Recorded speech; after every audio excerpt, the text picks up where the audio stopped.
मंगलमय मंगल करण वीतराग विज्ञान। नमो ताहि जाते भये अरहंतादि महान। करि मंगल करि हो महा ग्रंथ करण को काज। जाते मिले समाज सब पावे निज पद राज। आवाज बराबरी से आ रही है?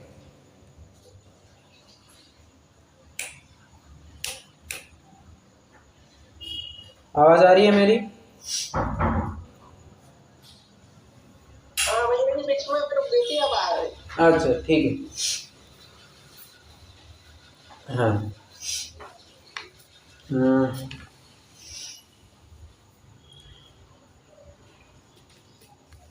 हाँ जी, तो अपन ने अपनी बात ये प्रकरण पूरा किया था। वैसे कुछ एक दो प्रकरण जो अपन पहले कर चुके हैं, चर्चा कर चुके हैं, उन्हीं के बारे में आज थोड़ी बात करना चाहूँगा। एक प्रश्न है वैसे ही, जो अपन ने एक चार्ट बनाया था, आखिरी वाला, आखिरी में कौन सा चार्ट बनाया था, कोई याद है आपको?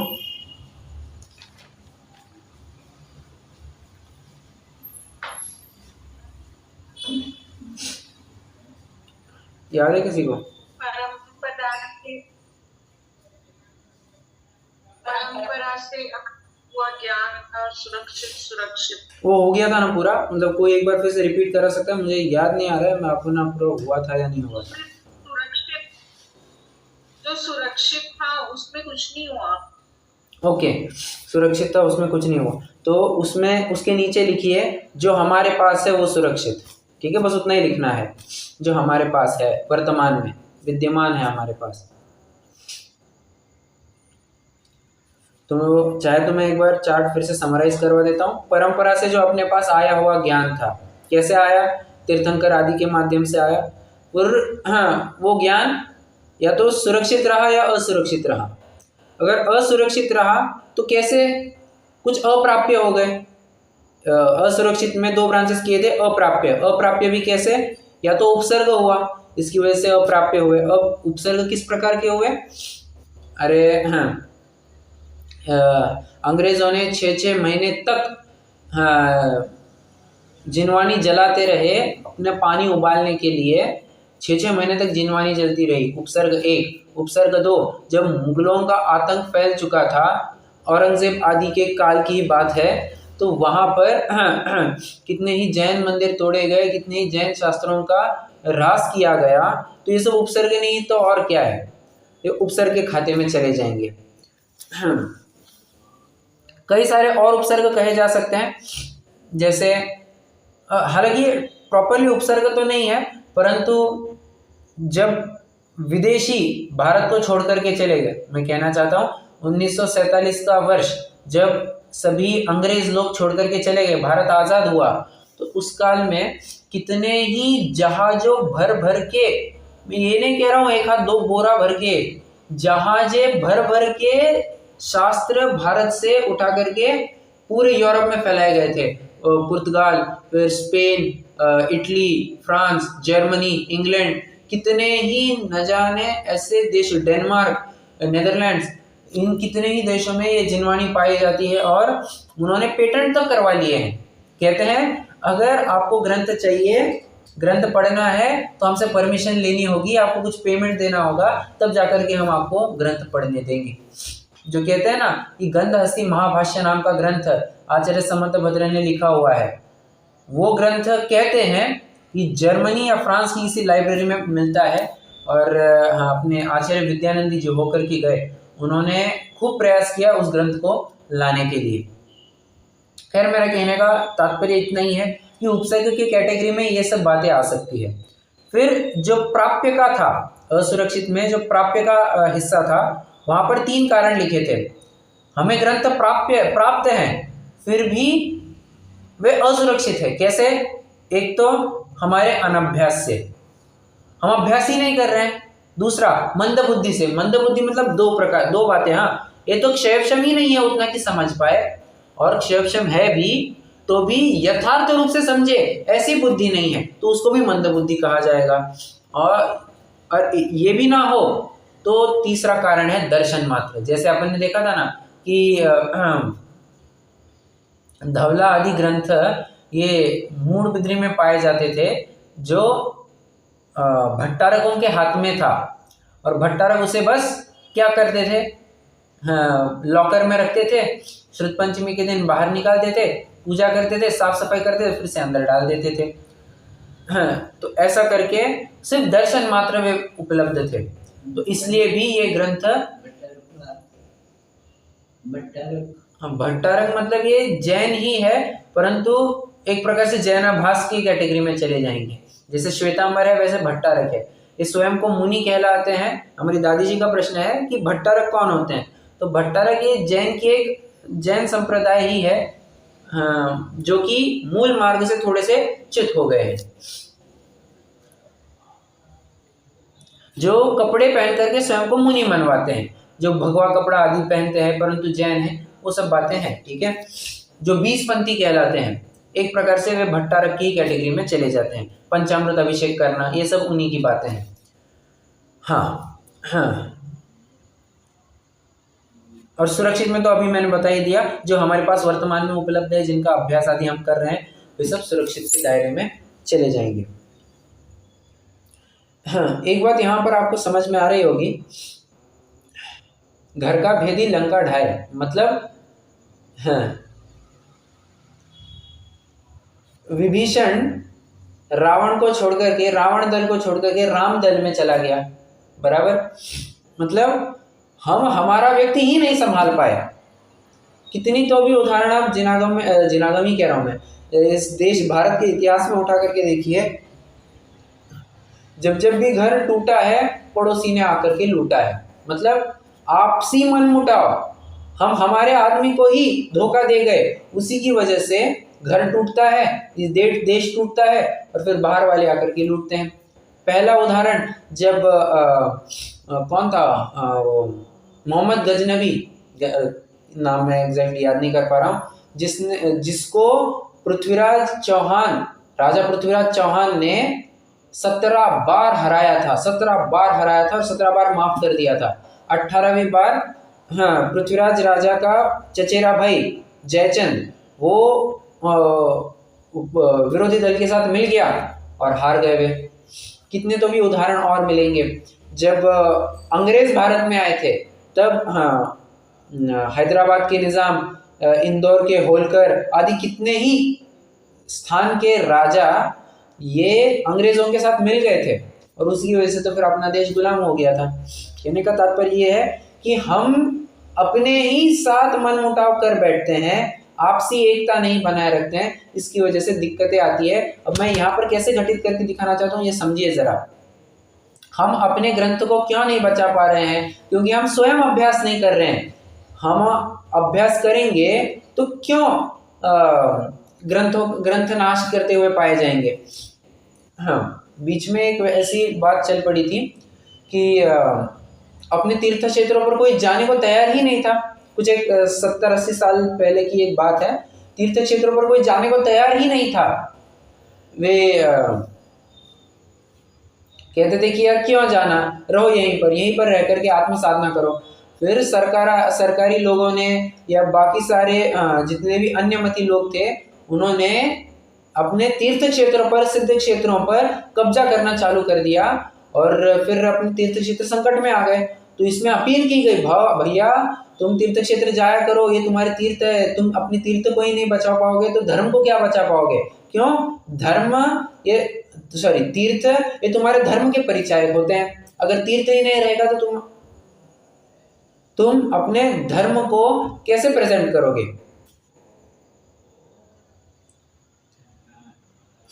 ठीक है, इसलिए पहले कहा जाने लग गया कि तीर्थ यात्रा करो, और आज ऐसी हालत हो गई है कि तीर्थ यात्रा तो दूर, अब तो पिकनिक टूर मनाने चले जाते हैं।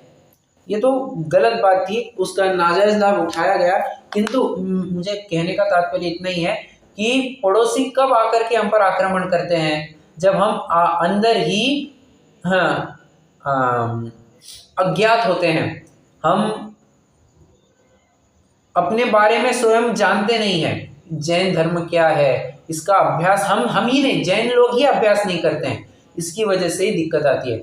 जैन धर्म का ह्रास हो रहा है, ये लड़का उस लड़की के साथ भाग गया, ये लड़की उस लड़के के साथ भाग गई, या फिर और कुछ हो गया, न जाने कितने तो भी जैन हिंदू मत में परिवर्तित हो गए। ये असली में कारण नहीं है। असली कारण ये है कि जैन ही जैनियों को समझ नहीं पाए, जैनी ही जैनत्व को समझ नहीं पाए। मुख्य कारण तो वही है, हम अपने ग्रंथों का अभ्यास करना छोड़ चुके हैं। आज अधिकांश जैन बस खाओ पियो मौज करो, चारवाक वृत्ति वाले हो गए हैं। तो हमें ये वृत्ति नहीं चाहिए। जब तक हम हमारी अगली पीढ़ी, उसके आगे वाली पीढ़ी और आने वाली कितनी पीढ़ियों को इस अध्यात्म का ज्ञान नहीं कराएंगे और बचपन में ही नहीं कराएंगे, तो फिर इसमें कोई दो मत नहीं है कि जैन धर्म का ह्रास होता रहेगा और एक दिन छोटा सा होकर के लुप्त भी हो जाएगा। क्यों हमें हमारी आवाजें उठानी पड़ रही है? क्यों? अरे जैन ही जैनियों के बारे में अज्ञात है, तो जैनत्व के बारे में कुछ ज्यादा जानते ही नहीं है। इसलिए सबसे पहले हमारा ये कर्तव्य है कि हम सबसे पहले स्वयं को जैनत्व के बारे में, जिन शास्त्रों के बारे में परिचित कराए, उसका अभ्यास करें। अभ्यास नहीं करेंगे तो एक तो हमारी बुद्धि मंद पड़ेगी और दो ये धर्म की भी रक्षा नहीं हो पाएगी। इसलिए स्वयं के बुद्धि की भी रक्षा करनी है और धर्म की भी रक्षा करनी है। इसलिए ग्रंथों का अभ्यास निरंतर रूप से करना चाहिए और वही घिसे पिटे 4-5 ग्रंथ नहीं उठाना। समय सार हो गया, प्रवचन सार हो गया, योग सार हो गया, आत्मानुशासन हो गया। आत्मानुशासन तो भी नहीं, खैर, परंतु यही कुछ घिसे पिटे ग्रंथ होते हैं। उन्हीं के इर्द गिर्द में विद्वान लोग भी घूमा करते हैं और अच्छा वो ग्रंथ उठाए भी तो उन ग्रंथ में भी किन्हीं विशिष्ट प्रकरणों पर ही घूमते हैं। जैसे समय सार चालू कर दिया, क्या उठाएंगे? ज्ञानी के भोग निर्जरा के हेतु है। अरे भले आदमी, तू वो प्रकरण अभी उठाता क्यों है? उसका रेलेवेंस ही नहीं है। तो अन्य विषय उठाना, तो चरणानियों के कुछ ग्रंथ उठा, तो करणानियों की बात कर, तो कुछ प्रथमानियों की बात कर, उनके ऊपर तू चर्चा करता है नहीं। तू न्याय के प्रकरण सुना, उनकी चर्चा करनी है नहीं। तो वही एक प्रकरण घिसा पिटा कर क्या सिद्ध करना चाहते हैं? इसलिए अनेक नवीन प्रकार के ग्रंथों का ज्ञान होना, अभ्यास होना बहुत बहुत बहुत जरूरी है। अगर उनका अभ्यास नहीं होगा तो जैसे मैंने कहा कि जैन धर्म का ह्रास जल्दी होगा, इसमें कोई आश्चर्य नहीं। हाँ जी, अपना प्रकरण क्या, मैंने तो वैसे ही अपना ग्रंथ की प्रामाणिकता और आगम परंपरा, इसका प्रकरण थोड़ा उठा लिया। अपनी बात का भी प्रकरण अपना कल हो गया था, जैसे मैंने कक्षा की शुरुआत में ही कहा। आज अपना अगला प्रकरण चलना है पेज नंबर 11 पर, असत्य पद रचना प्रतिषेध।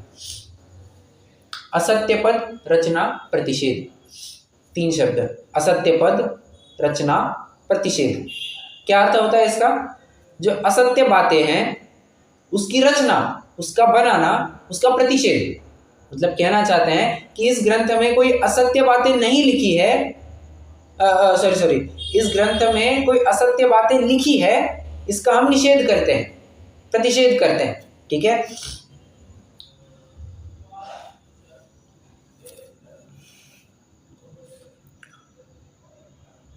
पहले मैं आपको थोड़ा कंसेप्ट एक्सप्लेन करता हूं कि इसके पीछे क्या है, या इस ग्रंथ में असत्य बातें क्यों नहीं लिखी गई है।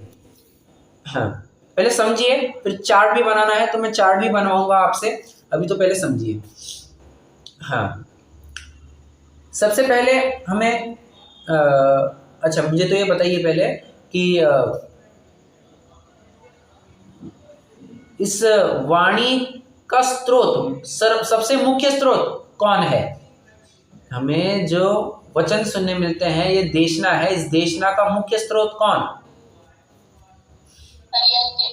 करेक्ट, तीर्थंकर केवली जो है वे इसके मुख्य स्रोत है, उनके माध्यम से हमें मिलता है। उसके बाद में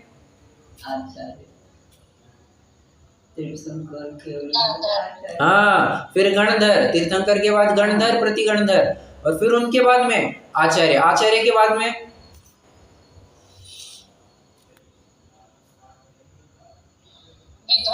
विद्वान आते हैं, बराबर। और अच्छा, आचार्य कहा तो आचार्य के साथ साथ उपाध्याय साधु भी थोड़ा बहुत लगा ही लेना, ठीक है। अब ऐसा मत समझना कि आचार्य कहा तो सिर्फ आचार्य, जो जो भी उपदेश देता है उसको आचार्य की बात यहाँ आचार्य पद में समाहित कर लेना, ठीक है। फिर आचार्य के बाद में अपन ने विद्वान परंपरा रखी है। तो इस फ्लो में हमें ग्रंथ की प्राप्ति होती जाती है। प्रश्न है कि इनके द्वारा ग्रंथ में असत्य पद कैसे नहीं मिलते हैं, तो जरा विचार करते हैं। दो पहलुओं पर विचार करेंगे, एक तो वीतरागता और एक सर्वज्ञता, ठीक है। सबसे पहले वीतरागता का कंसेप्ट समझते हैं, फिर अपन सर्वज्ञता की बात करेंगे। हाँ, मुझे बताइए, हाँ, तीर्थंकर केवली है, वे वीतरागी है, तो कैसे वीतरागी है? पार्शियली है या पूरे हैं?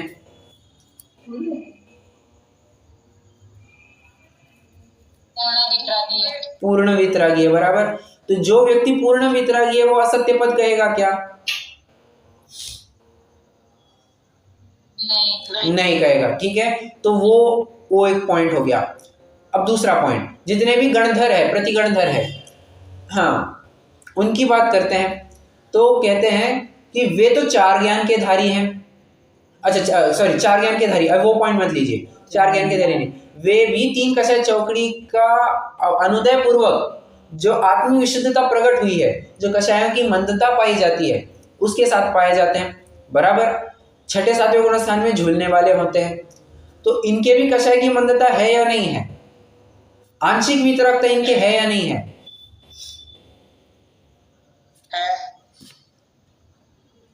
है नहीं है?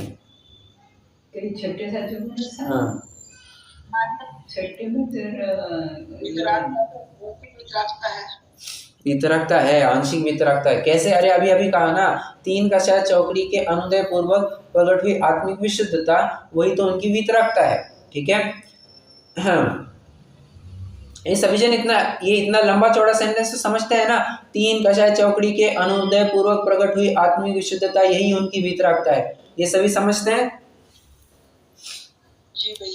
हाँ, क्योंकि मुझे नहीं लगता इसमें कोई दिक्कत आनी चाहिए। ये वाक्य अपन लगभग, मुझे लगता है 200 से 300 बार दोहरा चुके हैं, इसलिए सभी को ये अर्थ तो पता चल ही गया होगा। कितने प्रकरण अपन ने समझे, उसमें कम से कम आधा, मतलब ये पंक्ति तो आती ही आती है। खैर, हाँ, तो वे कुछ असत्य पद लिखेंगे, इसकी भी संभावना नहीं है। अब आचार्यों के पास आइए। आचार्य भी, हाँ, छठे सातवें गुण स्थानवर्ती है। जो दशा गणधरों की है वही दशा आचार्यों की भी है। वे भी छठे सातवें गुण स्थान में झूलने वाले, जितने भी उपाध्याय साधु वो सब लगा लेना, वे भी छठे सातवें गुण स्थान में झूलने वाले, कषाय की मंदता पाई जाती है। तो वे भी जो बात लिखेंगे, हाँ, वीतरागी बात लिखेंगे, ठीक है। और जो भी श्रावक है, श्रद्धानी गृहस्थ है, उनके भी यथायोग्य कषाय की मंदता पाई जाती है। उनके कैसे यथायोग्य मंदता पाई जाती है? अरे हो सकता है ना चतुर्थ गुण स्थानवर्ती, पंचम गुण स्थानवर्ती, जिनके, अच्छा, और कोई चतुर्थ पंचम गुण स्थानवर्ती ना भी हो, परंतु यथार्थ बात तो कह ही सकता है, यथार्थ श्रद्धांत तो रख ही सकता है। तो वो जब यथार्थ बात कह रहा है तो वहां पर भी असत्य पद की बात नहीं आती है। तो वीतरागी पने के कारण इन सभी में कुछ ना कुछ मात्रा में वीतरागता पाई जाती है, इसलिए ये असत्य पद नहीं लिखते, ओके, असत्य पद नहीं कहते। एक, अब जरा सर्वज्ञता के ऊपर आ जाइए। तीर्थंकर केवली कैसे हैं?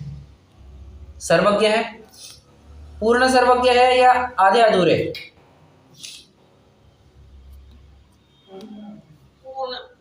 सर्वज्ञ कहा तभी पूर्णत्व आ जाता है। ज्ञान में सर्वज्ञ पूर्णत्व इसी में आ जाता है, ठीक है। हाँ, तो जो व्यक्ति सब कुछ जानता है प्लस वीतरागी भी है, वीतरागी पने का भी कंसेप्ट यहाँ पर जोड़े रखना, ठीक है। वीतरागी भी है, वो क्यों असत्य पद लिखेगा, ठीक है।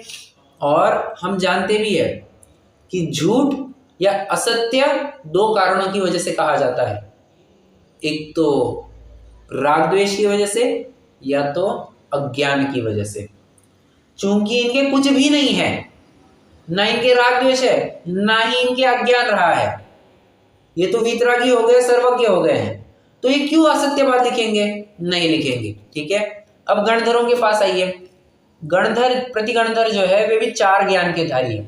अब 4 ज्ञान के धारी कहा है, मतलब सर्वश्रुत का ज्ञान है उनको, जितनी भी बातें जिनागम में आनी चाहिए सब बातों का ज्ञान है उन्हें, बराबर। हाँ, तो जिसे श्रुत के लेवल पर सबका ज्ञान है, श्रुत केवली है वे, तो वे भी कैसे असत्य पद लिखेंगे? तो वे भी नहीं लिख सकते। अब आचार्यों के पास आइए। आचार्यों की बात कहें तो वे भी यथा योग्य सम्यक ज्ञान के धारी है। मैं ग्रंथ में जैसे बात शब्द लिखे हैं वही कह रहा हूँ। ठीक है, वे भी यथा योग्य सम्यक ज्ञान के धारी है। तो जब वे भी यथा योग्य सम्यक ज्ञान के धारी है, वे कैसे असत्य पद लिखेंगे? नहीं लिख सकते। और जो ज्ञानी श्रावक है, जो गृहस्थ है, श्रद्धानी गृहस्थ है, वो भी कोई बिना जाने तो लिखेगा नहीं, उसको भी कुछ ना कुछ तो ज्ञान होगा ही। हाँ, अगर हाँ श्रद्धानी गृहस्थ प्रवचन देने का अधिकारी नहीं होता, हाँ, तो कितने ही विद्वानों के ऊपर, कितने ही नहीं समस्त विद्वानों के ऊपर आँच आ जाती। भाई तू विद्वान है, तू प्रवचन देने का अधिकारी ही नहीं, तो बोल कैसे रहा है, ये दिक्कत आती। सो ऐसी बात नहीं है, उनको भी यथायोग्य ज्ञान है, इसलिए वे भी कोई गलत बात नहीं कहेंगे। ठीक है, कितने जनों को कंसेप्ट समझ में आया मैंने जिस तरह से एक्सप्लेन किया है?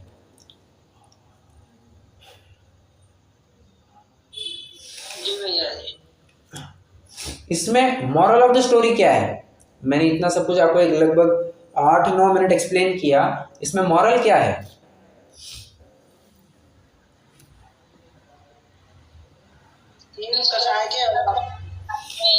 क्या क्या?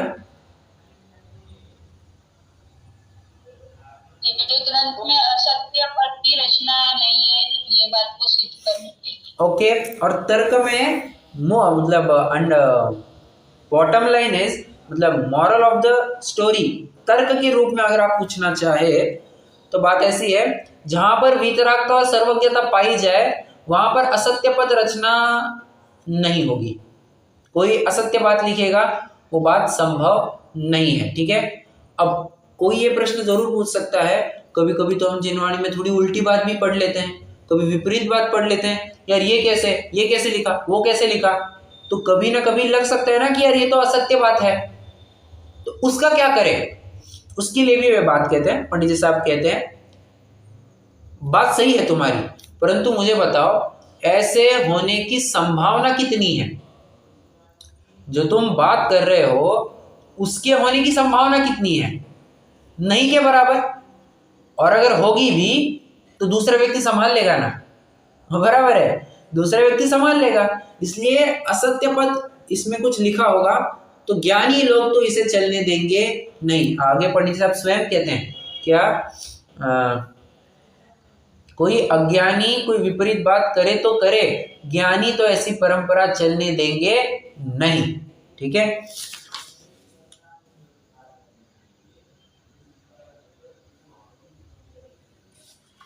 एक मिनट। हाँ,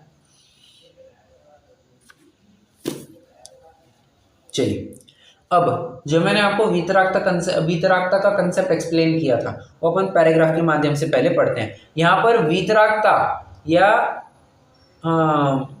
वीतरागता को एक्सप्लेन करने के लिए कषाय, तीव्र कषाई, कषायवान, इन सारे शब्दों का प्रयोग किया जाएगा। ठीक है, राग द्वेष भी कहीं कहीं आपको मिल ही जाएगा। तो पढ़ते हैं। यहाँ कोई पूछता है कि परंपरा तो हमने इस प्रकार जानी, परंतु इस परंपरा में सत्यार्थ पदों की ही रचना होती आई, असत्यार्थ पद नहीं मिले, ऐसी प्रतीति हमें कैसे हो? हमने तो मान लिया कि आपने सब ग्रंथ पढ़ा, ये है, ठीक है, वो है, परंतु इसमें कुछ गलत बात नहीं लिखी है, हम कैसे माने? आपने अपना माल तो दिखा दिया, आप घी बेचने का काम करते हैं, आपने अपना घी तो दिखा दिया, परंतु हम कैसे माने कि ये घी नकली नहीं है, असली है? समझ में आ रहा है? आपका माल असली है, नकली नहीं है। ये जिनवाणी में नकली बात, आप जो जिनवाणी लिख रहे हो उसमें नकली बात नहीं है ये। इसका क्या सबूत? तो उसका समाधान, असत्यार्थ पदों की रचना अति तीव्र कषाय हुए बिना नहीं बनती। क्या कहा? अति तीव्र कषाय हुए बिना नहीं बनती। और अति तीव्र कषाय जो विपरीत बुद्धि से आता है। ठीक है, क्योंकि जिस असत्य रचना से परंपरा अनेक जीवों का महाबुरा हो और स्वयं को ऐसी महाहिंसा के फल रूप नरक निगोज में गमन करना पड़े, ऐसा महाविपरीत कार्य तो क्रोध, मान, माया, लोभ अत्यंत तीव्र होने पर ही होता है, किंतु जैन धर्म में तो ऐसा कषायवान होता नहीं है। कहते हैं अपने डरे कहीं अन्यत्र होगा सो होगा, जैन धर्म में तो ऐसा कषायवान नहीं पाया जाएगा। ठीक है। और एक बहुत बड़ी बात कह दी इन्होंने, अनेक जीवों का महाबुरा हो। एक मतलब तुम गलत लिखोगे इससे अनेक जीवों का महाबुरा होगा, और स्वयं को ऐसी महाहिंसा के फल रूप, क्या कह रहे हैं, असत्य पद लिखना, इसको महाहिंसा कह रहे हैं। असत्य पद लिखना, असत्य। अच्छा मुझे बताइए, हाँ, असत्य कहना ये हिंसा है या झूठ है? हिंसा है या झूठ है? असत्य कहना, असत्य। झूठा। हमारी दादी जी कह रही हैं दोनों है। किसी का इस बारे में कोई और मंतव्य? दोनों है। दोनों है, सिद्ध करके दिखाइए। हाँ, अगर दोनों है तो सिद्ध करके दिखाइए। वैसे बाबू को भी अहिंसा किया है और अहिंसा तो झूठ बोलना है। कभी कभी क्या है, असत्य बोलने से सामने वाले को बहुत आघात भी लग जाता है। बराबर। ऐसे तो फिर वहाँ पे उसकी मृत्यु भी हो जाए, बराबर। तो उसको हार्ट अटैक आ जाए, ऐसे हिंसा तो होती है। बराबर। तो असत्य बोलने से सामने वाले को शारीरिक रूप से भी कुछ दिक्कत हो सकती है। एक और, अगर आप ग्रंथ का आधार कहीं दे करके मुझे उत्तर देंगे तो बहुत अच्छा रहेगा। जैसे लक्ष्मण जी, देव ने आकर सत्य बोल दिया था, राम नहीं ट्रू ट्रू ट्रू। लक्ष्मण की आकर, हाँ वही बात कोमल जी ने भी कही, आपने उसको ग्रंथ के आधार से भी बात कही, बहुत बढ़िया। हाँ, दोनों को कि देवों ने आकर के लक्ष्मण के मजे लेने चाहे, your big brother is no more, वाकई में अप्रैल फूल हो गए और यही मर गए, लक्ष्मण जी की प्राण पखेरु ही उड़ गए। तो ये विशेष बात है कि असत्य नहीं बोलना। और एक तर्क,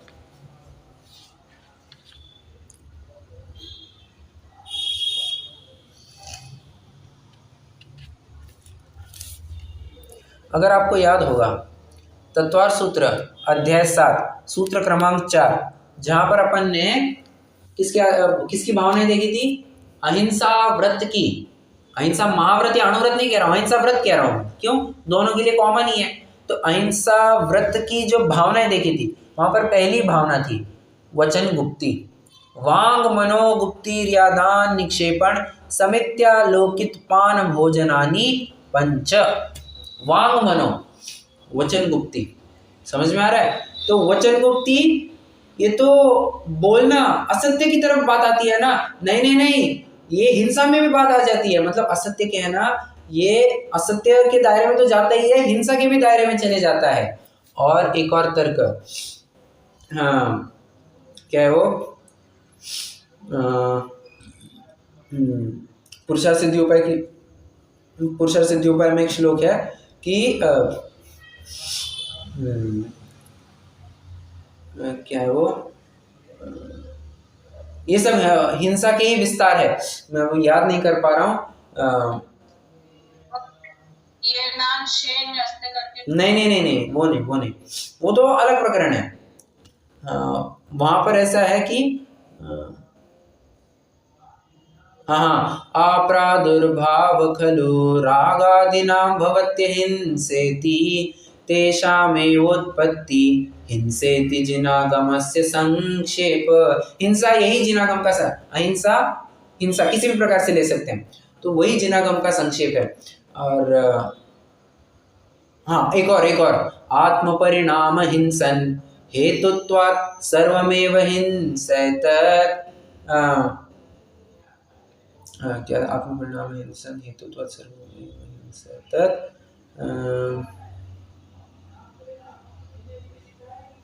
चलिए, मुझे अब याद नहीं आ रहा है, परंतु वहाँ पर भी यही बात लिखी है कि स्तेय, चोरी, झूठ, अब्रह्म, कुछ परिग्रह, ये सब हिंसा में कवर हो जाते हैं, वहाँ पर वो बात आ जाती है। ठीक है, तो असत्य पद लिखना ये महाहिंसा कह रहे हैं, और महाहिंसा का फलस्वरूप कहा जाएगा नरक निगोद में गमन करेगा। मतलब ऐसा कषायवान जिन धर्म में तो नहीं पाया जाएगा। ठीक है, ये एक बात वे कहते हैं। ठीक है, अब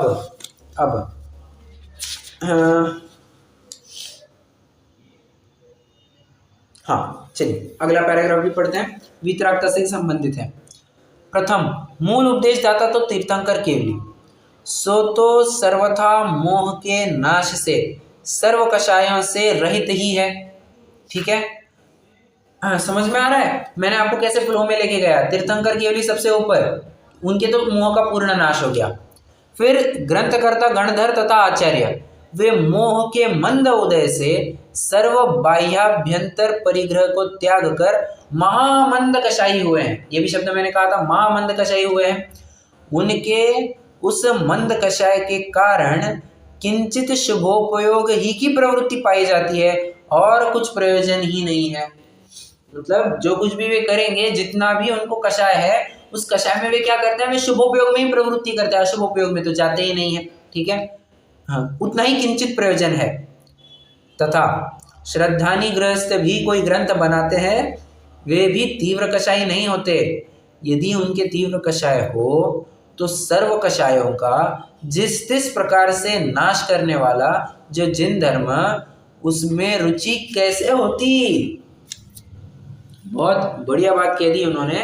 वे कहते हैं जिन धर्म में तो समस्त कषायों का अभाव करने की बात आती है, और स्वयं कषाई होकर के ग्रंथ लिखेगा तो क्या ये विरोधाभास नहीं रखता है। मतलब तू जिन धर्म के ग्रंथों का अभ्यास करता है और कहता है कि राग द्वेष नहीं करना, और स्वयं राग द्वेष पोषक बातें लिखता है, ये तो हाइपोक्रेसी हो गई, बराबर, ये तो विरोधाभास हो गया। तो ऐसा तो नहीं चलेगा और ऐसा पाया भी नहीं जाएगा। ठीक है, हाँ क्या कहते हैं फिर से, यदि उनके तीव्र कषाय हो तो सर्व कषायों का जिस तिस प्रकार से नाश करने वाला जो जिन धर्म, उसमें रुचि कैसे होती, अर्थात नहीं होती। अथवा जो कोई मोह के उदय से अन्य कार्यों द्वारा कषाय का पोषण करता है तो करो, परंतु जिन आज्ञा भंग करके अपनी कषाय का पोषण करे तो, अंडरलाइन दिस वर्ड, जैनीपना नहीं रहता। बहुत बड़ी बात कह दी। कहते कोई अगर ऐसा करता भी पाया जाए तो जैन थोड़ी ना हो, तो उसमें जैनीपना ही नहीं है। जैसे अपन कहते हैं, हाँ तुम मांस का सेवन करते हो, तुम नॉनवेज खाते हो, तो जैन कहाँ है। अरे मैं आपको सच्ची में एक बात कहूँ, शायद मुझे याद नहीं मैंने आपके साथ इस बात का जिक्र किया है या नहीं किया है, परंतु हाँ मैं एक बार ऐसे ही ऑफिस में भोजन कर रहा था। मेरे बाजू में एक, शायद जितना मैंने उनका संभाषण सुना, कॉन्वर्जेशन सुना, उसके ऊपर से मैंने अनुमान लगाया कि मेरे बाजू में जो व्यक्ति आकर के बैठा है वो जैन आकर के बैठा है। तो उस व्यक्ति के सामने एक सीनियर मैडम बैठी हुई थी। उन्होंने ऐसे एक टॉन्ट मारा, एक ताना मारा कि मैं तो जैन हूँ पर मैं अंडा खाता हूँ, मैं जैन हूँ पर मैं अंडा खाता हूँ। जानते हैं वो जैन जो बाजू में बैठे थे, उन्होंने क्या कहा, जैन तो सिर्फ कांदा नहीं खाते हैं ना। क्या कहा उन्होंने, जैन तो सिर्फ कांदा नहीं खाते हैं। सच में कहूँ, मतलब जिनवाणी सामने उस समय में मेरी कषाय इतनी हाई लेवल पर हो गई थी, मुझे ऐसा लग रहा था इस व्यक्ति को सामने खड़ा करूं और 2-4 फटके लगा के आ जाऊं। मतलब वैसे वो गलत बात है, कोई अपने को सलाह मांगने आया नहीं है तो अपन ज़बरदस्ती से उसको सलाह देंगे भी नहीं। वो खुद होकर के आएगा तो अपन ज़रूर देंगे, परंतु हाँ अपनी भावनाओं को मैं आपके सामने व्यक्त कर रहा हूँ। मुझे उस समय में इतनी कषाय हुई थी, भले आदमी तो फिर जैन थोड़ी ना है, तो स्वयं को जैन कह रहा है परंतु जैन होने लायक आचरण ही नहीं कर रहा है, तो किस आधार पर स्वयं को जैन कहता है। तू बाहर की बाजार की वस्तुएं खाता है, तू नॉनवेज खाता है, तू दारू पीता है, तू स्मोक करता है, तू काहे का जैन, तू तंबाकू मलता है, तू जैन कैसे रहा। तू शहद का सेवन करता है, तू जैन कैसे रहा। तू 8 मूल गुणों को नहीं पालता है, तू कैसे जैन है। तू चमड़े की वस्तुओं का प्रयोग करता है, तू जैन नहीं है। हाँ हाँ, तू भगवान को कर्ता स्वभाव ही मानता है, तू जैन नहीं है। बहुत बड़ी बात है। तू विश्व को गोल मानता है, तू जैन नहीं है। आप समझ रहे? मैंने आपको चारों लगभग तीनों अनुयोगों के माध्यम से सिद्ध करके दिखाया कि अगर आप किसी विशिष्ट विषय में नहीं मानते हैं तो आप जैन थोड़ी ना है। आप मतलब जो कोई भी व्यक्ति है, वो व्यक्ति जैन थोड़ी ना है, वो तो अजैन ही हो गया ना, क्योंकि उसकी सारी हरकतें अजैन जैसी है। कोई एक विशिष्ट काल पर्यंत बस दूसरों को दिखे इसलिए रात्रि भोजन नहीं करते हो, जैसे ही दूसरा वाला पलट जाए तो रात्रि भोजन चालू, आलू प्याज खाना चालू, ये चालू, बाहर का वस्तु खाता है। तो इसमें क्या दम है बाबा? मतलब हाँ, दिखाने के दांत अलग, खाने के दांत अलग, ये अनीति तो संभव है नहीं। तो इसमें तो तू जैनी थोड़ी ना है। और हाँ, इसमें साधर्मीपना भी कैसे आया? जैनीपना हो तभी तो साधर्मीपना आए। अगर तुम्हें जैनीपना ही नहीं पाया जा रहा तो साधर्मीपना भी कैसे आएगा? समझ में आ रहा है? तो उस हिसाब से आप विचार करना। इस प्रकार जैन धर्म में ऐसा तीव्र कषाय कोई नहीं होता जो असत्य पदों की रचना करके पर का और अपना पर्याय में बुरा करे। क्या बात चल रही है?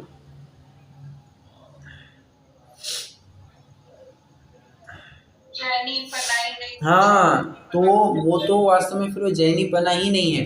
इसके लिए रेफर करना चाहिए पंडित गोपाल दास जी वरैया ने, जो शायद से जीवन मित्र नामक पत्रिका में एक बात लिखी है, एक लेख ही लिखा है, सच्चा जैनीपना।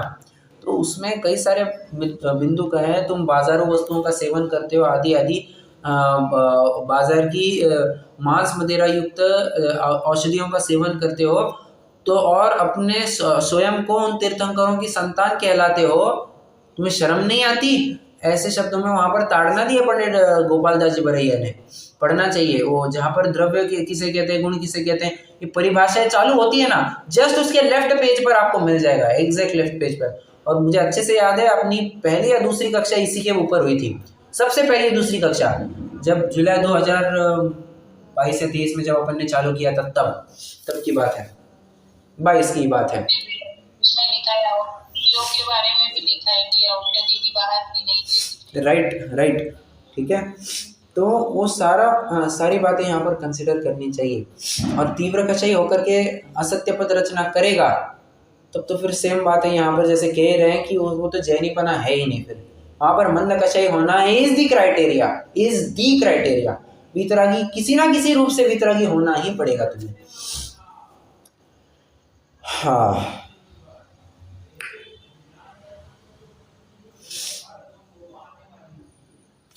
अगला प्रश्न पढ़ते हैं। यदि कोई जैनाभास तीव्र कषाय होकर असत्यार्थ पदों को जैन शास्त्रों में मिलाए और फिर उसकी परंपरा चलती रहे तो क्या किया जाए?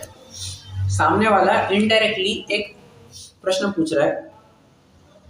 वो कहता है ठीक है, हमने बात तो मान ली आपकी, परंतु कोई जैनाभास मतलब जैनी नहीं है परंतु जैनी के भेष में बैठा है, उसने ग्रंथ में कुछ उलटफेर कर दिया, तो जैसे आपने भी तो किया था। आपने मतलब कब अकलंक निकलंक बौद्धों के आश्रम में गए थे, वहां पर उन्होंने फेरफार किया था, स्याद शब्द डाला था।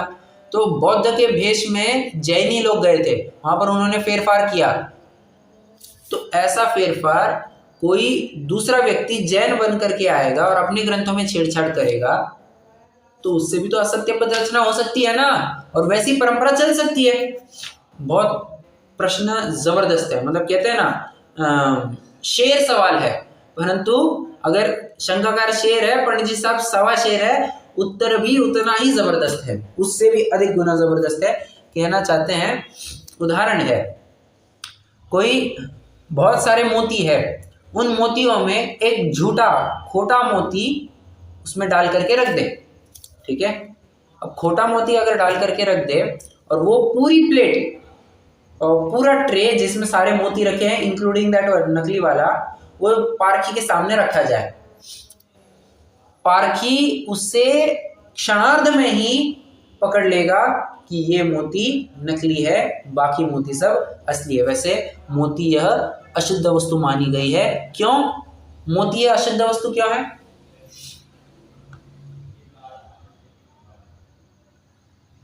परीक्षा करके प्राप्त की जाती है मछलियों के बीच। मछली नहीं रे बाप, हाँ सीप, सीप बराबर, सीप जिसे ऑयस्टर कहते हैं, ऑयस्टर, हाँ अंग्रेजी में ऑयस्टर कहते हैं, OYSTER।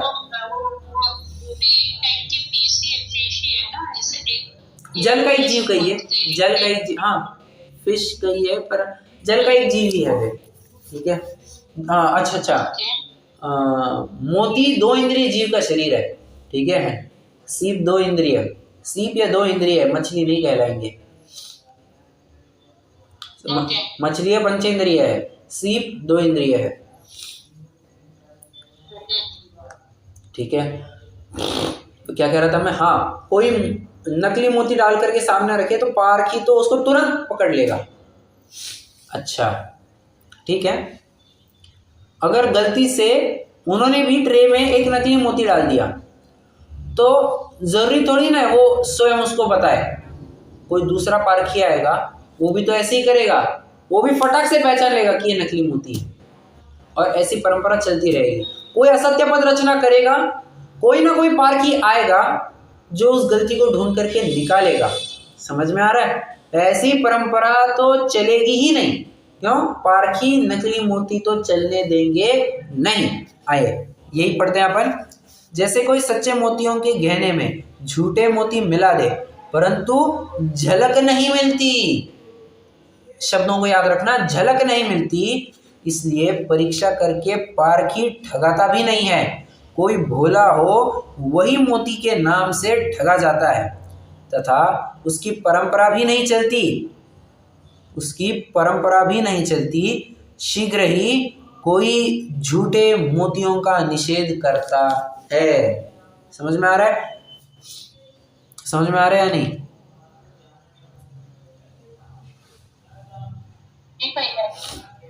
उसी प्रकार कोई सत्यार्थ पदों के समूह रूप जैन शास्त्र में असत्यार्थ पद मिलाए, परंतु जैन शास्त्रों के पदों में तो कषाय मिटाने का तथा लौकिक कार्य घटाने का प्रयोजन है, और उस पापी ने जो असत्यार्थ पद मिलाए हैं उनमें कषाय का पोषण करने का तथा लौकिक कार्य साधने का प्रयोजन है। इस प्रकार प्रयोजन नहीं मिलता। देखिए, झलक नहीं मिलती, उसी प्रकार प्रयोजन नहीं मिलता। इसलिए परीक्षा करके ज्ञानी ठगाता भी नहीं। कोई मूर्ख हो वही जैन शास्त्र के नाम से ठगा जाता है तथा उसकी परंपरा भी नहीं चलती। शीघ्र ही कोई उन असत्यार्थ पदों का निषेध करता है। मतलब एक से अगर छूट मान के चलिए, वो पारखी नहीं समझ पाए, वो वैसे ही आगे फॉरवर्ड हो गया, परंतु दूसरा पारखी तो होगा ना, वो तो समझेगा ही ना, तो कोई ना कोई आकर के इसको सुधारेगा ही सुधारेगा। पंडित दौलत राम जी ने भी छड़ाला के अंत में एक अपील की है। क्या अपील की है? लघुधी तथा प्रमादतः शब्द अर्थ की भूल, सुधी सुधार पढ़ो सदा जो पावो भवकुल। मतलब सुधी सुधार पढ़ो सदा। कोई अगर चूक भूल हुई हो, चूक भूल माफ, भाई साहब आप इसको सही करके पढ़ना। समय सार की 5वीं गाथा में भी बात कहते हैं, तम में यत विहतम दाये हम अपनो सविह वेण जदि दाये जपमाणम चुक्य छलम न घेतवम। क्या कहते हैं? गलती से भी छल ग्रहण मत करना। हम बताए तो प्रमाण करना, अगर ना बता पाए तो कब क्यों ना बता पाओगे? हम अपने स्वरूप से हो जाए, हम उसका अनुभव करने लग जाए, तो तुम्हें क्या करना है? तुम हमें हमारी राह मत देखना, हम बाहर आएंगे, तुम्हें कुछ उपदेश देंगे, तुम भी फटाफट वैसा ही करना जैसा हम कर रहे हैं, तुम भी अनुभव करके ले लेना। अगर ना कर पाए तो छल मत ग्रहण करना, ठीक है?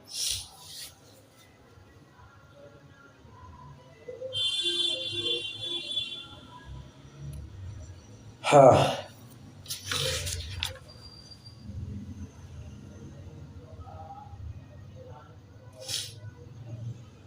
आगे एक पैराग्राफ पढ़ते हैं। दूसरी बात यह है कि ऐसे तीव्र कषाई जैनाभास यहाँ इस निकृष्ट काल में ही होते हैं।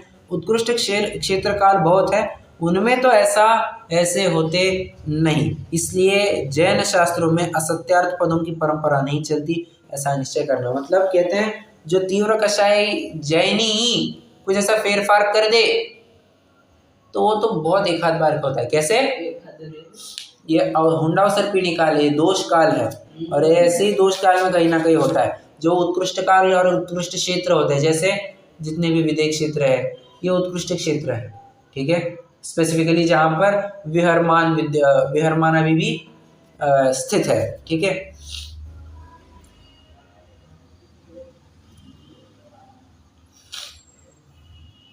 ओके, चलिए, हाँ, कोई प्रश्न हो तो ज़रूर पूछ सकते हैं, नहीं तो अभी अपना अगला प्रकरण तो कल ही चल पाएगा। वैसे इसी प्रकरण के कंटिन्यूएशन में, परंतु वो बहुत लंबा हो सकता है, मुझे लगता है यहाँ पर अपन रुक जाते हैं। कोई प्रश्न हो तो ज़रूर पूछिए।